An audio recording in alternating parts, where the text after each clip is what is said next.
Have you noticed many of our beloved palm trees are dying, and a major effort is underway to stop the disease from killing the trees that have become to symbolize the Sunshine State? Erica Jackson has the story.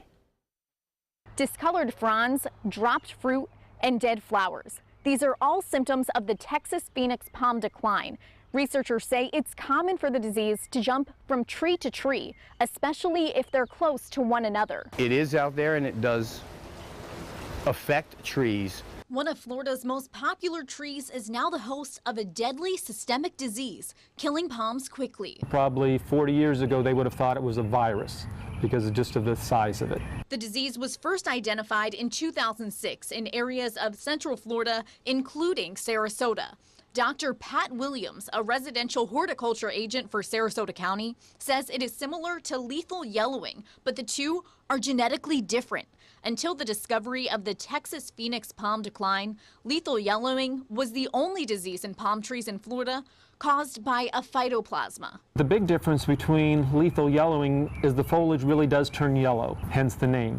Where the Phoenix palm decline, very little yellowing, and it goes right into that reddish brown, dark brown, and grays. But now it can be seen in more and more palm trees. It's most commonly found in trees in the Phoenix family, but there are currently 6 known susceptible hosts. Horticulturalist Alex Barth says the Texas Phoenix palm decline is spread naturally by sap-feeding insects. One of the main culprits is something called the plant hopper, and it basically carries that disease over to a palm, feeds on the palm, and then the disease is relayed over to that new palm. The pathogen really becomes a lot larger on the inside, and the amount of insects that will feed and go to other palms in the neighborhood is probably more of the deterrent that we're trying to worry about versus one palm dying.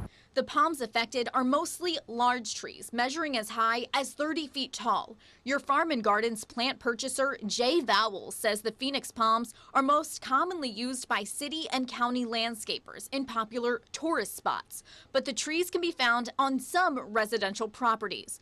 Vowell suggests giving those trees some natural TLC with water and fertilizer. The biggest thing is care of the tree.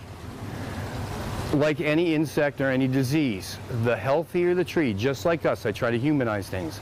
The healthier you are, the more you're able to fight these things. Dr. Williams agrees with Vowell, but believes all susceptible palms should be injected by an antibiotic called oxytetracycline.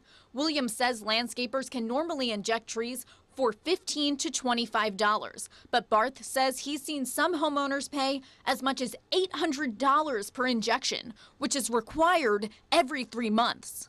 You have to look at your palm as an investment. What are you willing to invest in the palm in order to have an aesthetically pleasing landscape?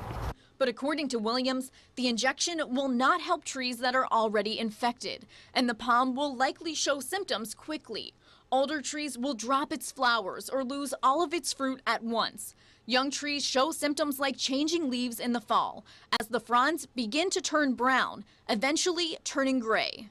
Some have said that if you go in and you notice the symptoms are already there, that the tree has an 80 to 95% chance of dying anyway. They go into decline and toward rot, so they're just no longer viable or be able to be used in landscape.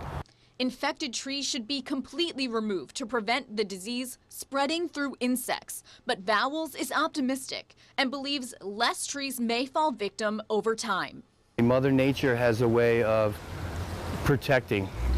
You know, either it goes extinct or it finds a way to fight these things. It's unclear how many trees are affected by the Texas Phoenix palm decline. Horticulture experts say they're only able to figure out the cause of death for about 25% of trees because most are removed before a diagnosis. Reporting in Sarasota, Erica Jackson, ABC 7, your Suncoast News.